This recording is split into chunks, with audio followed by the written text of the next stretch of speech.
Whatever the form of the process of production in a society, it must be a continuous process, must continue to go periodically through the same phases. A society can no more cease to produce than it can cease to consume.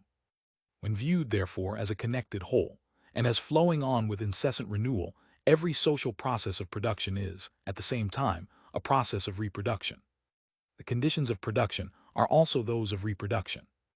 No society can go on producing, in other words, no society can reproduce, unless it constantly reconverts a part of its products into means of production or elements of fresh products. All other circumstances remaining the same, the only mode by which it can reproduce its wealth and maintain it at one level is by replacing the means of production, the instruments of labor, the raw material, and the auxiliary substances consumed in the course of the year, by an equal quantity of the same kind of articles. These must be separated from the mass of the yearly products and thrown afresh into the process of production. Hence, a definite portion of each year's product belongs to the domain of production.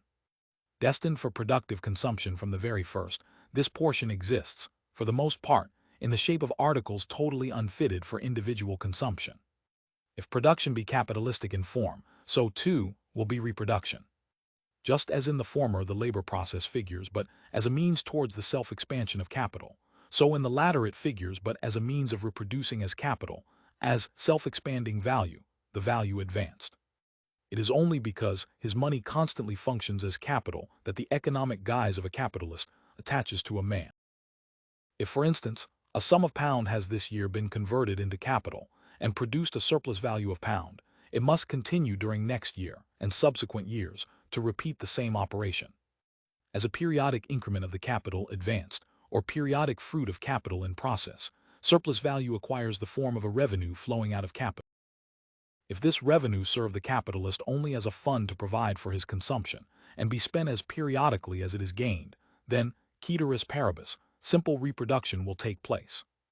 And although this reproduction is a mere repetition of the process of production on the old scale, yet this mere repetition, or continuity, gives a new character to the process, or rather, causes the disappearance of some apparent characteristics which it possessed as an isolated discontinuous process. Variable capital, it is true, only then loses its character of a value advanced out of the capitalist's funds, when we view the process of capitalist production in the flow of its constant renewal. But that process must have had a beginning of some kind. From our present standpoint, it therefore seems likely that the capitalist, once upon a time, became possessed of money, by some accumulation that took place independently of the unpaid labor of others, and that this was, therefore, how he was enabled to frequent the market as a buyer of labor power. However this may be, the mere continuity of the process, the simple reproduction, brings about some other wonderful changes, which affect not only the variable but the total capital. Apart then from all accumulation, the mere continuity of the process of production, in other words simple reproduction, sooner or later and of necessity, converts every capital into accumulated capital or capitalized surplus value. Even if that capital was originally acquired by the personal labor of its employer, it sooner or later becomes value appropriated without an equivalent, the unpaid labor of others materialized either in money or in some other object. We saw in Chapter IVVI that in order to convert money into capital, something more is required than the production and circulation of commodity. We saw that on the one side the possessor of value or money, on the other, the possessor of the value-creating substance on the one side, the possessor of the means of production and subsistence, on the other, the possessor of nothing but labor power, must confront one another as buyer and seller. The separation of labor from its product, of subjective labor power from the objective conditions of labor, was therefore the real foundation in fact, and the starting point of capitalist production. But that which at first was but a starting point, becomes, by the mere continuity of the process by simple reproduction, the peculiar result, constantly renewed and perpetuated, of capitalist production. On the one hand, the process of production incessantly converts material wealth into capital, into means of creating more wealth and means of enjoyment for the capitalist. On the other hand, the laborer, on quitting the process, is what he was on entering it, a source of wealth, but devoid of all means of making that wealth his own. Since, before entering on the process, his own labor has already been alienated from himself by the sale of his labor power, has been appropriated by the capitalist and incorporated with capital, it must, during the process, be realized in a product that does not belong to him. Since the process of production is also the process by which the capitalist consumes labor power, the product of the laborer is incessantly converted, not only into commodities, but into capital, into value that sucks up the value-creating power, into means of subsistence that buy the person of the laborer, into means of production that command the producer. The laborer therefore constantly produces material, objective wealth, but in the form of capital, of an alien power that dominates and exploits him, and the capitalist as constantly produces labor power, but in the form of a subjective source of wealth, separated from the objects in and by which it can alone be realized. In short, he produces the laborer, but as a wage laborer. This incessant reproduction, this perpetuation of the laborer, is the sine qua non of capitalist production. The laborer consumes in a twofold way. While producing, he consumes by his labor the means of production, and converts them into products with a higher value than that of the capital advanced. This is his productive consumption. It is at the same time consumption of his labor power by the capitalist who bought it. On the other hand, the laborer turns the money paid to him for his labor power into means of subsistence. This is his individual consumption. The laborer's productive consumption and his individual consumption are therefore totally distinct. In the former, he acts as the motive power of capital and belongs to the capitalist. In the latter, he belongs to himself and performs his necessary vital functions outside the process of production. The result of the one is that the capitalist lives, of the other that the laborer lives. When treating of the working day, we saw that the laborer is often compelled to make his individual consumption a mere incident of production. In such a case, he supplies himself with necessaries in order to maintain his labor power, just as coal and water are supplied to the steam engine and oil to the wheel. His means of consumption in that case are the mere means of consumption required by a means of production. His individual consumption is directly productive consumption. This, however, appears to be an abuse not essentially appertaining to capitalist production. The matter takes quite another aspect when we contemplate not the single capitalist and the single laborer, but the capitalist class and the laboring class, not an isolated process of production, but capitalist production in full swing and on its actual social scale. By converting part of his capital into labor power, the capitalist augments the value of his entire capital. He kills two birds with one stone. He profits not only by what he receives from, but by what he gives to the laborer. The capital given in exchange for labor power is converted into necessaries, by the consumption of which the muscles, nerves, bones, and brains of existing laborers are reproduced, and new laborers are begot. Within the limits of what is strictly necessary, the individual consumption of the working class is, therefore, the reconversion of the means of subsistence given by capital in exchange for labor power, into fresh labor power at the disposal of capital for exploitation. It is the production and reproduction of that means of production so indispensable to the capitalist, the laborer himself. The individual consumption of the laborer, whether it proceed within the workshop or outside it, whether it be part of the process of production or not, forms therefore a factor of the production and reproduction of capital, just as cleaning machinery does, whether it be done while the machinery is working or while it is standing. The fact that the laborer consumes his means of subsistence for his own purposes, and not to please the capitalist, has no bearing on the matter. The consumption of food by a beast of burden is none the less a necessary factor in the process of production, because the beast enjoys what it eats. The maintenance and reproduction of the working class is, and must ever be, a necessary condition to the reproduction of capital. But the capitalist may safely leave its fulfillment to the laborer's instincts of self-preservation and of propagation. All the capitalist cares for is to reduce the laborer's individual consumption as far as possible to what is strictly necessary, and he is far away from imitating those brutal South Americans who force their laborers to take the more substantial, rather than the less substantial, kind of food. Hence both the capitalist and his ideological representative, the political economist, consider that part alone of the laborer's individual consumption to be productive, which is requisite for the perpetuation of the class, and which therefore must take place in order that the capitalist may have labor power to consume.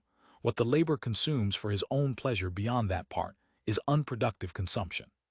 If the accumulation of capital were to cause a rise of wages and an increase in the laborer's consumption, unaccompanied by increase in the consumption of labor power by capital, the additional capital would be consumed unproductively.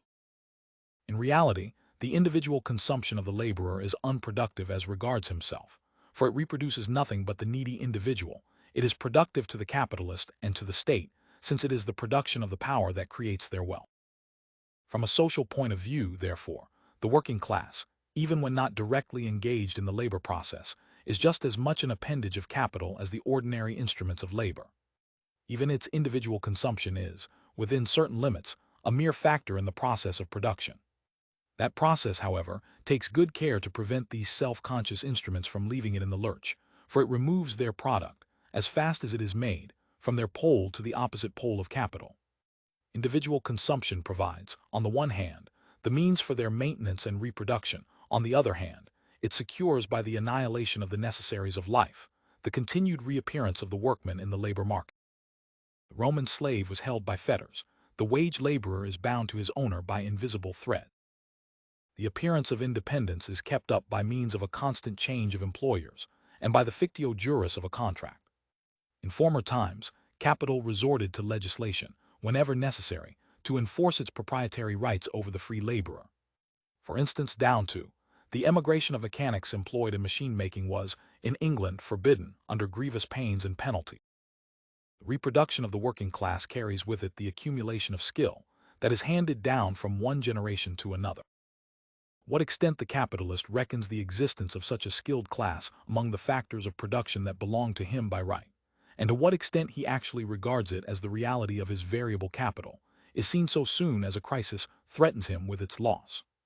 In consequence of the Civil War in the United States and of the accompanying cotton famine, the majority of the cotton operatives in Lancashire were, as is well known, thrown out of work. Both from the working class itself and from other ranks of society, there arose a cry for state aid, or for voluntary national subscriptions, in order to enable the superfluous hands to emigrate to the colonies or to the United States. Thereupon, the Times published on the H March a letter from Edmund Potter, a former president of the Manchester Chamber of Commerce. This letter was rightly called in the House of Commons the Manufacturers' Manifesto. We cull here a few characteristic passages, in which the proprietary rights of capital over labor power are unblushingly asserted. It may be told the supply of cotton workers is too large, and must in fact be reduced by a third perhaps, and that then there will be a healthy demand for the remaining two-thirds. Public opinion urges emigration. The master cannot willingly see his labor supply being removed. He may think, and perhaps justly, that it is both wrong and unsound. But if the public funds are to be devoted to assist emigration, he buys a right to be heard and perhaps to protest. Mr. Potter then shows how useful the cotton trade is, how the trade has undoubtedly drawn the surplus population from Ireland and from the agricultural districts, how immense is its extent, how in the year it yielded divided by ths of the total English exports, how, after a few years, it will again expand by the extension of the market, particularly of the Indian market, and by calling forth a plentiful supply of cotton per lb. He then continues, some time, 1, 2, or 3 years it may be, will produce the quantity.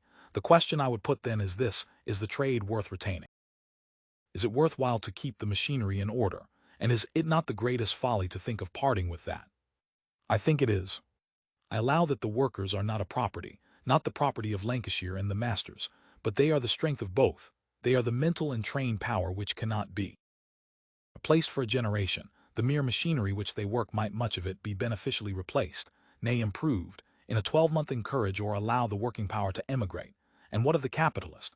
Take away the cream of the workers and fixed capital will depreciate in a great degree, and the floating will not subject itself to a struggle with the short supply of inferior labor. We are told the workers wish it. Very natural it is that they should do so.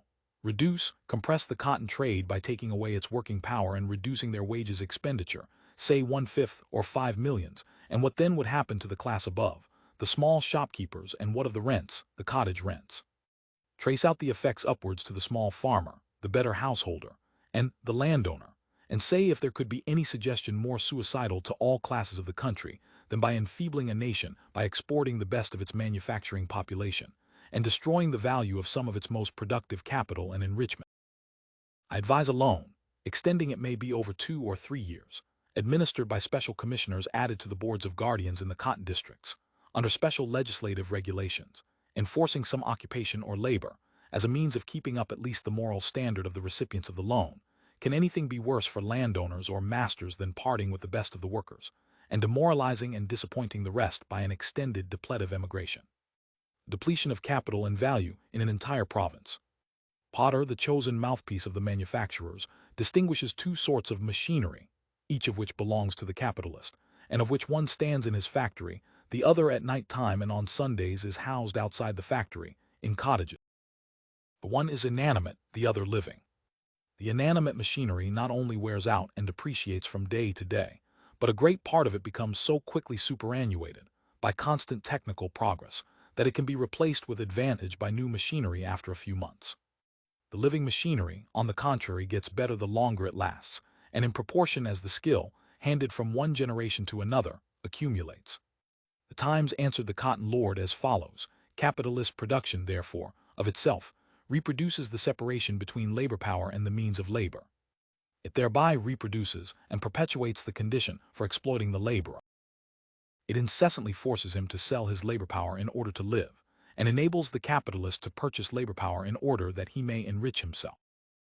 It is no longer a mere accident that capitalist and laborer confront each other in the market as buyer and seller. It is the process itself that incessantly hurls back the laborer onto the market as a vendor of his labor power, and that incessantly converts his own product into a means by which another man can purchase him. In reality, the laborer belongs to capital before he has sold himself to capital. His economic bondage is both brought about and concealed by the periodic sale of himself, by his change of masters, and by the oscillations in the market price of labor power. Capitalist production, therefore, under its aspect of a continuous connected process, of a process of reproduction, produces not only commodities, not only surplus value, but it also produces and reproduces the capitalist relation, on the one side the capitalist, on the other the wage laborer. Hitherto, we have investigated how surplus value emanates from capital. We have now to see how capital arises from surplus value. Employing surplus value as capital, reconverting it into capital, is called accumulation of capital. First, let us consider this transaction from the standpoint of the individual capitalist. Suppose a spinner to have advanced a capital of £1, of which 4/5 are laid out in cotton, machinery, and 1/5 in wages. Let him produce £1 of yarn annually, having a value of £1. The rate of surplus value being %, the surplus value lies in the surplus or net product of £1 of yarn, 1/6 of the gross product, with a value of £1, which will be realized by a sale. Pound is pound. We can neither see nor smell in this sum of money a trace of surplus value. When we know that a given value is surplus value, we know how its owner came by it, but that does not alter the nature either of value or of money. In order to convert this additional sum of £1 into capital, the master spinner will, all circumstances remaining as before, advance 4/5 of it in the purchase of cotton, and 1/5 in the purchase of additional spinners, who will find in the market the necessaries of life, whose value the master has advanced to them.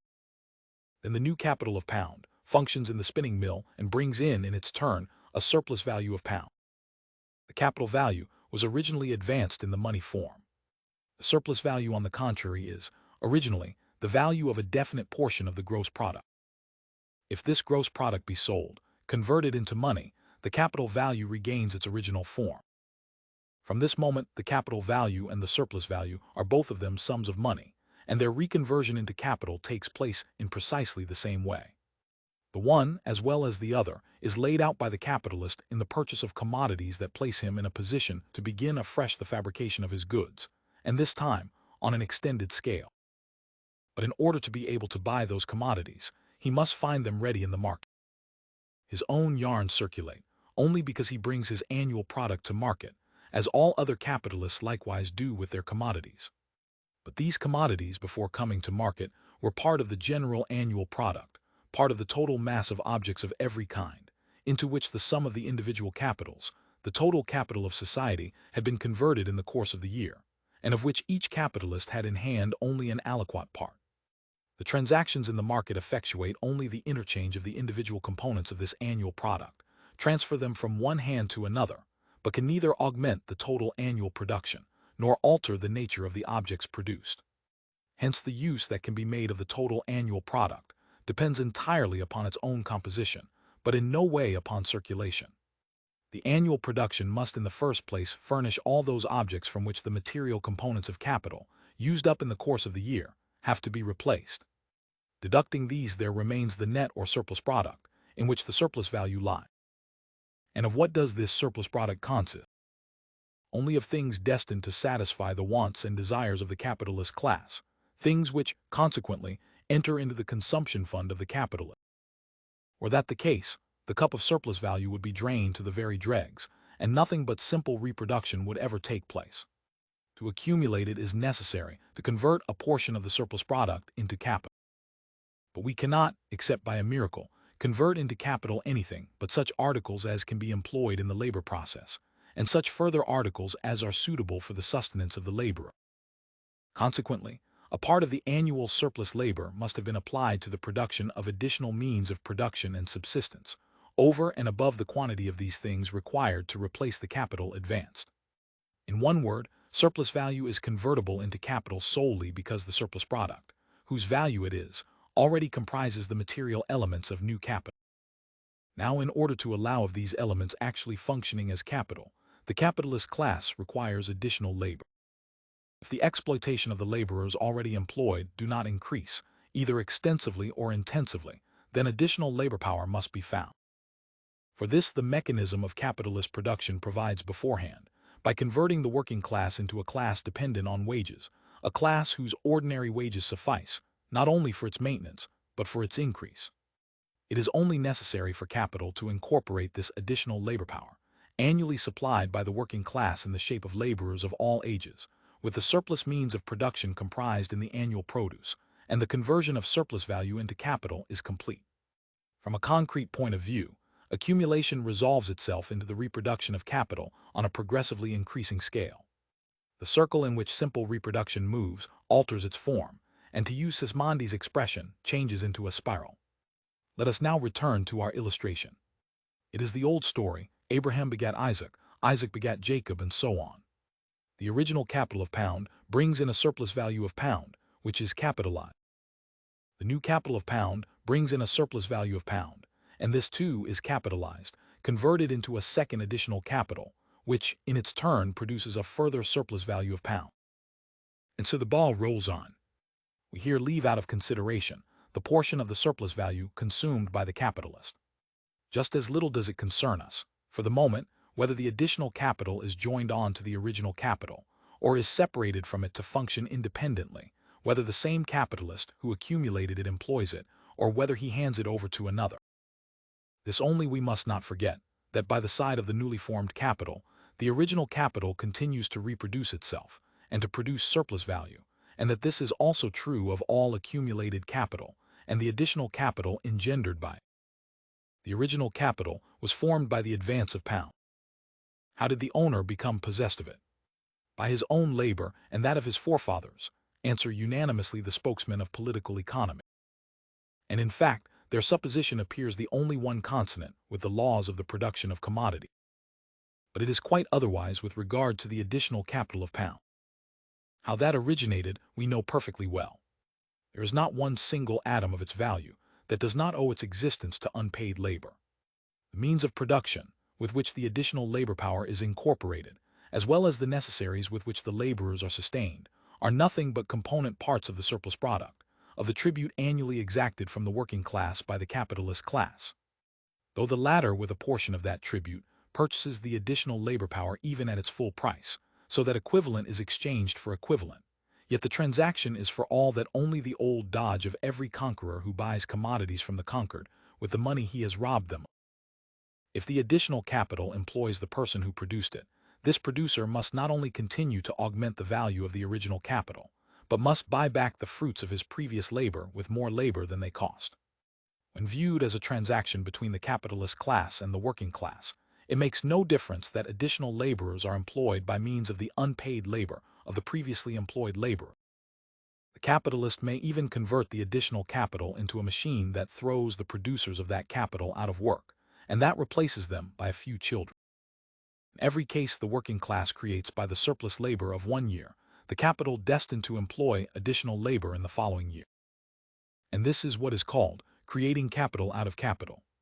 In so far as the surplus value, of which the additional capital consists, is the result of the purchase of labor power with part of the original capital, a purchase that conformed to the laws of the exchange of commodities, and that, from a legal standpoint, presupposes nothing beyond the free disposal, on the part of the laborer of his own capacities, and on the part of the owner of money or commodities, of the values that belong to him, insofar as the additional capital no, and is the mere result of no. Therefore, a consequence of the above conditions, insofar as each single transaction invariably conforms to the laws of the exchange of commodities, the capitalist buying labor power, the laborer selling it, and we will assume at its real value. Insofar as all this is true, it is evident that the laws of appropriation or of private property, laws that are based on the production and circulation of commodities, become by their own inner and inexorable dialectic changed into their very opposite. The exchange of equivalents, the original operation with which we started, has now become turned round in such a way that there is only an apparent exchange.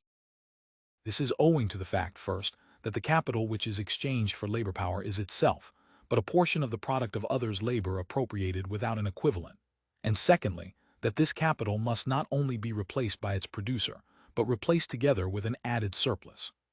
The relation of exchange subsisting between capitalist and laborer becomes a mere semblance appertaining to the process of circulation, a mere form, foreign to the real nature of the transaction, and only mystifying. The ever-repeated purchase and sale of labor power is now the mere form. What really takes place is this. The capitalist again and again appropriates, without equivalent, a portion of the previously materialized labor of others, and exchanges it for a greater quantity of living labor. At first the rights of property seemed to us to be based on a man's own labor. At least, some such assumption was necessary, since only commodity owners with equal rights confronted each other, and the sole means by which a man could become possessed of the commodities of others was by alienating his own commodities, and these could be replaced by labor alone. Now, however, property turns out to be the right, on the part of the capitalist, to appropriate the unpaid labor of others or its product, and to be the impossibility on the part of the laborer of appropriating his own product. The separation of property from labor has become the necessary consequence of a law that apparently originated in their identity. Therefore, however much the capitalist mode of appropriation may seem to fly in the face of the original laws of commodity production, it nevertheless arises, not from a violation, but, on the contrary, from the application of these laws. Let us make this clear once more, by briefly reviewing the consecutive phases of motion, whose culminating point is capitalist accumulation. We saw, in the first place, that the original conversion of a sum of values into capital was achieved in complete accordance with the laws of exchange. One party to the contract sells his labor power, the other buys it. The former receives the value of his commodity, whose use value, labor, is thereby alienated to the buyer. Means of production which already belong to the latter are then transformed by him, with the aid of labor equally belonging to him, into a new product which is likewise lawfully his. The value of this product includes, first, the value of the used-up means of production. Useful labor cannot consume these means of production without transferring their value to the new product. But to be saleable, labor power must be capable of supplying useful labor in the branch of industry in which it is to be employed. The fact that this particular commodity, labor power, possesses the peculiar use value of supplying labor, and therefore of creating value, cannot affect the general law of commodity production. If therefore, the magnitude of value advanced in wages is not merely found again in the product, but is found there augmented by a surplus value, this is not because the seller has been defrauded, for he has really received the value of his commodity. It is due solely to the fact that this commodity has been used up by the buyer. The law of exchange requires equality only between the exchange values of the commodities given in exchange for one another. From the very outset, it presupposes even a difference between their use values, and it has nothing whatever to do with their consumption, which only begins after the deal is closed and executed. Thus, the original conversion of money into capital is achieved in the most exact accordance with the economic laws of commodity production, and with the right of property derived from it. Nevertheless, its result is that the product belongs to the capitalist and not to the worker, that the value of this product includes, besides the value of the capital advanced, a surplus value which costs the worker labor but the capitalist nothing, and which nonetheless becomes the legitimate property of the capitalist, that the worker has retained his labor power and can sell it anew if he can find a buyer. Simple reproduction is only the periodical repetition of this first operation. Each time money is converted afresh into capital. Thus the law is not broken. On the contrary, it is merely enabled to operate continuously. Several successive acts of exchange have only made the last represent the first. And yet we have seen that simple reproduction suffices to stamp this first operation, insofar as it is conceived as an isolated process, with a totally changed character. Of those who share the national income among themselves, the one side acquire every year a fresh right to their share by fresh work. The others have already acquired, by work done originally, a permanent right to their share. It is indeed notorious that the sphere of labor is not the only one in which primogeniture works miracles. Nor does it matter if simple reproduction is replaced by reproduction on an extended scale, by accumulation. In the former case, the capitalist squanders the whole surplus value in dissipation. In the latter, he demonstrates his bourgeois virtue by consuming only a portion of it and converting the rest into money. The surplus value is his property. It has never belonged to anyone else. If he advances it for the purposes of production, the advances made come from his own funds, exactly as on the day when he first entered the market. The fact that on this occasion the funds are derived from the unpaid labor of his workers makes absolutely no difference. If worker B is paid out of the surplus value which worker A produced, then, in the first place, A furnished that surplus value without having the just price of his commodity cut by a halfpenny, and in the second place, the transaction is no concern of B's whatever. What B claims, and has a right to claim, is that the capitalist should pay him the value of his labor power. To be sure, the matter looks quite different if we consider capitalist production in the uninterrupted flow of its renewal, and if, in place of the individual capitalist and the individual worker, we view in their totality the capitalist class and the working class confronting each other. But in so doing, we should be applying standards entirely foreign to commodity production. Only buyer and seller, mutually independent, face each other in commodity production. The relations between them cease on the day when the terms stipulated in the contract they concluded expire. If the transaction is repeated, it is repeated as the result of a new agreement which has nothing to do with the previous one, and which only by chance brings the same seller together again with the same buyer. If therefore commodity production, or one of its associated processes, is to be judged according to its own economic laws, we must consider each act of exchange by itself, apart from any connection with the act of exchange preceding it and that following. And since sales and purchases are negotiated solely between particular individuals, it is not admissible to seek here for relations between whole social classes. However long a series of periodical reproduction and preceding accumulations the capital functioning today may have passed through, it always preserves its original virginity. So long as the laws of exchange are observed in every single act of exchange, the mode of appropriation can be completely revolutionized without in any way affecting the property rights which correspond to commodity production. These same rights remain in force both at the outset, when the product belongs to its producer, who, exchanging equivalent for equivalent, can enrich himself only by his own labor, and also in the period of capitalism, when social wealth becomes to an ever-increasing degree the property of those who are in a position to appropriate continually and ever afresh the unpaid labor of others. This result becomes inevitable from the moment there is a free sale, by the laborer himself, of labor power as a commodity. But it is also only from then onwards that commodity production is generalized and becomes the typical form of production. It is only from then onwards that, from the first, every product is produced for sale, and all wealth produced goes through the sphere of circulation. Only when and where wage labor is its basis does commodity production impose itself upon society as a whole, but only then, and there also does it unfold all its hidden potentiality. Say that the supervention of wage labor adulterates commodity production is to say that commodity production must not develop if it is to remain unadulterated. The extent that commodity production, in accordance with its own inherent laws, develops further into capitalist production, the property laws of commodity production change into the laws of capitalist appropriation.